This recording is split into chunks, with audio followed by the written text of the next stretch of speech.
तो hello guys, दोबारा फिर से मैं अपना सीरीज़ जो कि हिमाचल प्रदेश का इतिहास है उसका अध्याय 1 उसका मैंने सेट ए जो था वो कल क्लियर कर दिया था। आज मैं सेट 2 उसका ऑडियो एक बनाने जा रहा हूँ। सेट 2 इसको आपने ईयरफोन लगा के सुनना है और मैं आपको इतना विश्वास दिलाता हूँ कि आपको 100 में से कम 100 तो नहीं बोल सकता, लेकिन 40 to 30% आपके माइंड में ये बातें जो हैं वो करेक्टली जाएंगी और आपको ये अच्छा लगेगा। शेयर करने के लिए मैं कहूँगा नहीं, क्योंकि जिन भी बच्चों को तैयारी करनी है वो कर सकते हैं। मैं भी तैयारी कर रहा हूँ, साथ में आप भी कर सकते हो।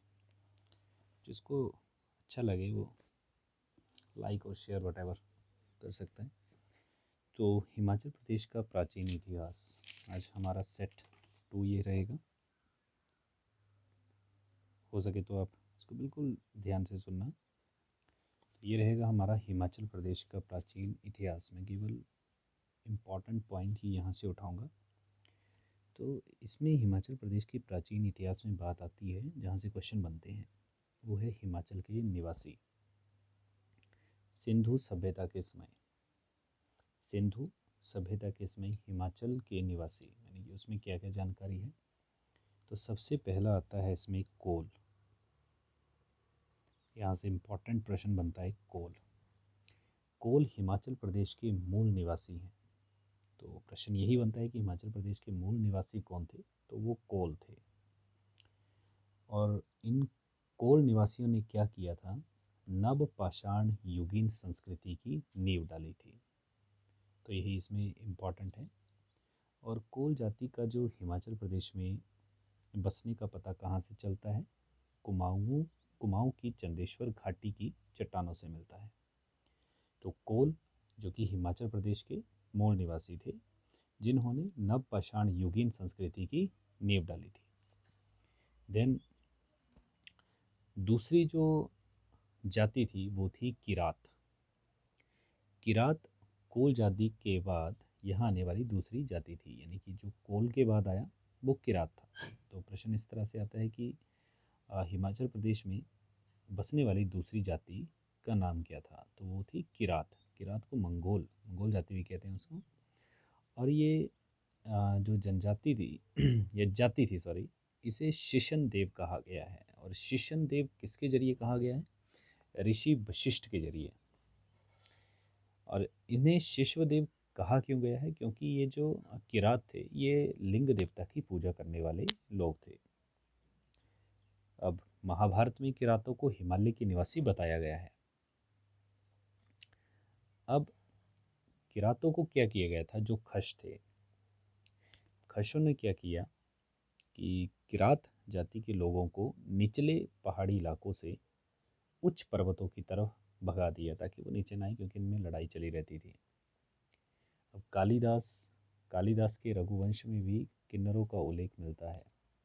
तीसरी जाति आती है नाग। नाग जो लोग थे, इस जाति के जो लोग थे, वो हिमाचल में हर पहाड़ी पे मतलब बसे हुए थे, हर जगह बसे हुए थे।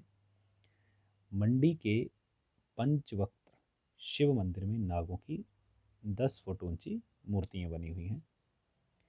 हड़प्पा सभ्यता में भी जो मोहरें बनी थी उनके ऊपर भी नाग देवता को दिखाया गया है। अब इसमें इम्पॉर्टेंट बात एक निकल के आती है कि महाभारत के समय में अर्जुन ने नाग राजा वासुकी की उलोपी नामक नाग कन्या से गंधर्व विवाह किया था। तो ये प्रश्न भी काफ़ी बार पूछा गया है कि महाभारत के इसमें यानी कि क्वेश्चन आता है कि अर्जुन ने जो राजा वासुकी था उसकी जो उलोपी नामक कन्या थी उसके साथ कौन सा विवाह किया था, किस टाइप का विवाह किया था, वो था गंधर्व विवाह। अब वासुकी नाग की जो पूजा है वो कहाँ करते हैं, वो चंबा में की जाती है, कुल्लू में की जाती है और बाकी भी जगह पे की जाती है।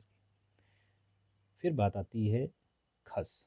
जो खस थे आर्यों की तीसरी शाखा, जो खस कहलाए यानी खस कहलाए आर्यों की तीसरी शाखा, जो कि खस कहलाए, जो मध्य एशिया से कश्मीर होते हुए हिमाचल में यानी कि हिमालय में फैल गए वो पूरे।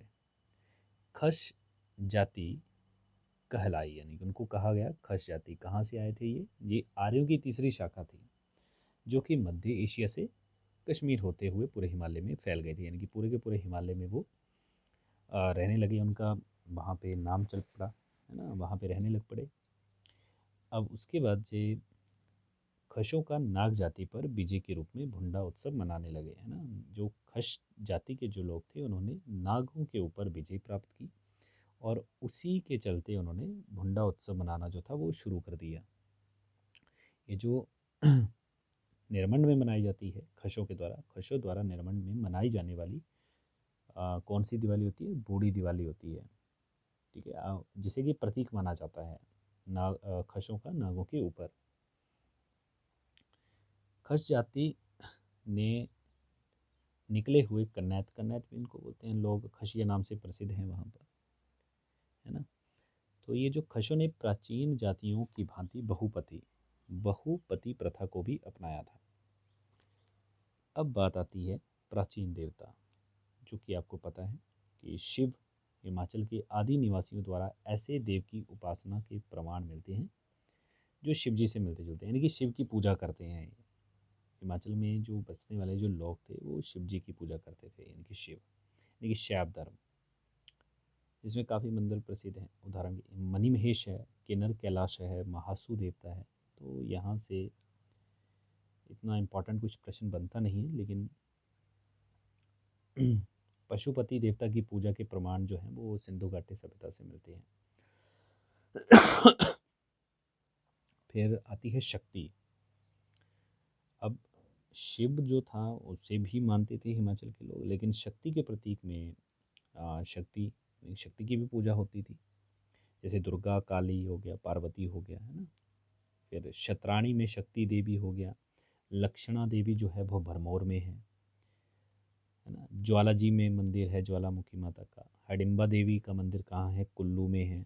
नैना देवी मंदिर कहाँ है? बिलासपुर में है ना। भीम काली सराहन हिमाचल प्रदेश में। ये सभी के सभी मंदिर जो कि शक्ति का प्रतीक हैं। फिर बात आती है आर्य और हिमाचल। आर्य हमने जाना कि वो मध्य एशिया से आए हुए थे, कश्मीर से होते हुए हिमालय में प्रवेश, यानी कि हिमालय में बस गए। उनको कहा गया वैदिक आर्य।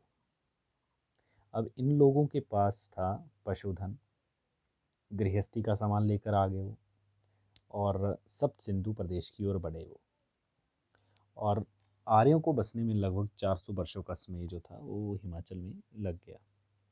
अब इसमें जो इम्पोर्टेंट जो प्रश्न बनते हैं वो बनते हैं शांभर देवोदास युद्ध में। अब ये शांभर कौन था? ये था दस्यु राजा, दस्यु राजा शांभर। दस्यु राजा शांभर के पास यमुना से ब्यास नदी के बीच की पहाड़ियों में 99 किले, यानी कि 99 फोर्ट इसके पास थे। किसके पास? शांभर के पास। और शांभर था कौन? ये एक दस्यु राजा था। अब किस वेद के अनुसार? ऋग्वेद के अनुसार दस्यु राजा जो शांभर था और आर्य राजा जो देवोदास था, उसके बीच में 40 वर्षों तक युद्ध चला। और क्या हुआ कि जीता कौन इनमें? इनमें जीता देवोदास। अब देवोदास जीता, उसने क्या किया? उदव्रज नामक स्थान था एक, वहाँ पर उसने शांभर को मार दिया, यानी कि उसका वध कर दिया। ठीक है, 40 वर्षों तक युद्ध हुआ किसके बीच में? शांभर और शांभर जो कि दस्यु राजा था, और साथ में देवोदास के बीच में 40 वर्षों तक। और उदव्रज नामक स्थान पर शांभर का वध कर दिया देवोदास ने। फिर जो आर्य थे उन्होंने कोल, किरात, नागों को निचली घाटियों से खदेड़ दिया। ये पहले ही मैं आपको बता चुका हूँ कि निचली पहाड़ी क्षेत्रों से उनको ऊंची वाली पहाड़ी, यानी कि दुर्गम पहाड़ियों की तरफ उनको भगा दिया उन्होंने। अब ये जो देवोदास था, इसका मुख्य सलाहकार था कौन? ऋषि भारद्वाज नाम था उसका। क्या नाम था उसका? ऋषि भारद्वाज। ऋषि भारद्वाज जो कि मुख्य सलाहकार था देवोदास का। फिर बात आती है खश और आर्यों के बीच में, यानी कि खशों को भी आर्यों ने दुर्गम पहाड़ियों की ओर भगा दिया, जो वहीं बस गए थे। उन खशों को आर्यों ने अपने साथ विलीन कर लिया। अब इसमें यही इंपॉर्टेंट प्रश्न बन जाता है कि शांभर और देवोदास के बीच में कितने वर्षों तक युद्ध हुआ? 40 वर्षों तक युद्ध हुआ। जीता कौन? देवोदास जीता। और शांभर कौन था? वो दस्यु राजा था जिसके पास 99 फोर्ट, यानी कि 99 किले थे उसके पास। अब बात आती है जो इम्पोर्टेंट चीज़ है, वैदिक आर्य। वैदिक आर्यों में जो शक्तिशाली राजा था वो था ययाति। सबसे शक्तिशाली राजा वैदिक काल में जिसे बनाया गया है हिमाचल की हिस्ट्री में, वो ययाति था। उसके बाद उसका पुत्र पुरु था। ययाति के बाद पुरु आया। ठीक है, अब बात आती है दशराग युद्ध की। दशराग युद्ध ऋग्वेद से, ऋग्वेद के अनुसार क्या कहा गया कि जो दिवोदास के पुत्र सुदास का युद्ध 10 आर्य तथा अनार्य राजाओं के बीच में हुआ। ऋग्वेद के अनुसार दिवोदास का पुत्र कौन था? दिवोदास का पुत्र था सुदास, और सुदास का युद्ध हुआ 10 आर्य तथा अनार्य राजाओं के बीच में, जिसे दशराग युद्ध कहा गया। सुदास की सेना का नेतृत्व गुरु और मंत्री वरिष्ठ ने किया, जबकि 10 राजाओं की सेना का जो नेतृत्व कर रहे थे वो विश्वामित्र थे। अब सुदास की सेना ने 10 राजाओं, जो कि पुरु है ना, पुरु राज्य की सेना को पराजित कर दिया। इसके बाद सुदास ऋग्वेदिक काल का सबसे शक्तिशाली राजा बना। फिर बात आती है वैदिक ऋषि की। मंडी को मांडव्य ऋषि से जाना जाता है, बिलासपुर को व्यास ऋषि से, परशुराम जो कि निर्मंड यानी कि निर्मंड को परशुराम से, और मनाली को मनु ऋषि से, तथा कुल्लू घाटी के मणिकरण के पास स्थित जो वरिष्ठ कुंड है, गर्म पानी के चश्मे का स्रोत भी है वहाँ पे, गर्म पानी के चश्मे को वैदिक ऋषि वरिष्ठ से जोड़ा जाता है। तो यहाँ से इम्पोर्टेंट प्रश्न बन जाता है कि मांडव्य ऋषि को, मंडी को जाना जाता है मांडव्य ऋषि से, और बिलासपुर को व्यास ऋषि से, निर्मंड को परशुराम से, मनु ऋषि मनाली से संबंधित है ना, मनाली को मनु ऋषि से जाना जाता है, कुल्लू घाटी को वरिष्ठ ऋषि वशिष्ठ से जोड़ा गया है। अब इसमें आते हैं, दूसरी बात आती है जो जमनगिनी ऋषि था। जमनगिनी ऋषि को जामलू देवता के रूप में भी मलाना गांव में पूजा जाता है। जमनगिनी ऋषि जिस स्थान पर निवास करते थे वह जामू का टिब्बा कहलाया। ये सिरमौर जिले के रेणुका के पास में है। सिरमौर जिले के रेणुका झील के पास है ये, ना रेणुका के पास है। जमनगिनी ऋषि की पत्नी रेणुका थी। जमनगिनी महर्षि के पुत्र परशुराम थे। परशुराम का मंदिर रेणुका झील के पास है। अगस्त्य और गौतम ऋषियों ने भी रेणुका के आसपास अपने अपने आश्रम बनाए, और बाद में इन्हीं निवासों पर वो निवास करने लगे, इन्हीं स्थानों पर वो निवास करने लगे। अब ऋषि परशुराम ने सहस्त्रार्जुन जो थे है ना, उनका वध किया, और वध कर दिया था उनका। क्यों किया था? क्योंकि कामधेनु जो जमनगिनी उनके पिता थे, उनसे जब वो आए थे सहस्त्रार्जुन, तो उन्होंने बोला कि हमें अपनी कामधेनु गाय दे दो, लेकिन उन्होंने नहीं दी अपनी कामधेनु गाय उनको। तो इसी के ऊपर गुस्सा होकर उन्होंने उनका जो आश्रम वगैरह थे वो नष्ट कर दिए, और वहाँ से कामधेनु गाय को लेकर वो चले गए। और फिर उसका बदला लेने के लिए परशुराम ने उनके ऊपर हमला कर दिया, है ना, और फिर वहाँ से उसका वध कर दिया। फिर बात आती है महाभारत काल और हिमाचल प्रदेश के 4 प्राचीन जनपद। पहला आता है औदुंबर, और इसमें प्रश्न क्या आता है कि औदुंबर, महाभारत के अनुसार औदुंबर किसके वंशज थे?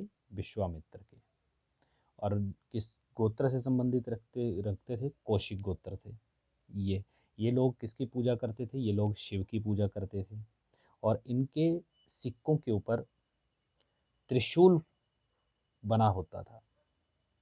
ठीक है, ये प्रश्न इसमें पूछा जाता है। त्रिगर्त, त्रिगर्त जो है उसकी स्थापना भूमिचंद ने की। भूमिचंद ने की थी, और सुशर्मा जो थे, सुशर्मा चंद्र जो थे, वो 231वें राजा थे, है ना, इसी पीढ़ी के। और सुशर्मा चंद्र ने महाभारत युद्ध में कौरवों की सहायता की थी। इसमें ये एक इम्पॉर्टेंट प्रश्न बनता है, और इन्होंने कांगड़ा किला बनाया सुशर्मा चंद्र ने, और नगरकोट को अपनी राजधानी बनाया। फिर बात आती है कुलूत की। कुलूत जो है वो ब्यास नदी के ऊपर का इलाका है। कुल्लू घाटी का जो इम्पोर्टेंट प्रश्न है, इसकी राजधानी कुल्लू की नगर थी। और कुल्लू घाटी में राजा ब्रियास नाम नाम के राजा थे, जिन्होंने एक पुराना सबसे पुराना सिक्का मिलता है। और इस प्रकार ये जो इसकी प्राकृतिक और ख्रोष्टी भाषा में लिखा हुआ है ना, इस सिक्के के ऊपर कुछ लिखा हुआ है जो कि प्राकृत और ख्रोष्टी भाषा में लिखा हुआ है। और कुल्लूत रियासत के जो संस्थापक थे वो प्रयाग इलाहाबाद से आए थे और उनका नाम था भृंगमणि पाल। फिर बात आती है कुलिंद। और कुलिंद पर किसने विजय प्राप्त की थी? अर्जुन ने। कुनैत और कनैत भी कुलिंद से ही संबंधित हैं। यमुना नदी का पौराणिक नाम कालिंदी, वो भी कुलिंद से ही पड़ा है। अब कुलिंद क्यों पड़ा है? क्योंकि भेड़ा वृक्ष जो होते हैं, भेड़ जो होता है, उस वृक्षों की बहुलता के कारण इसका नाम कुलिंद पड़ा है। तो ये कुछ इम्पोर्टेंट हिस्ट्री थी जो कि सेट 2 में थी, हिमाचल प्रदेश का प्राचीन इतिहास सेट 2। इसमें कुछ इम्पोर्टेंट प्रश्न भी बन जाते हैं। तो जो भी इम्पोर्टेंट था मैंने आपको बता दिया है, इसको आप फ़ोन लगा के सुन सकते हो। Thank you.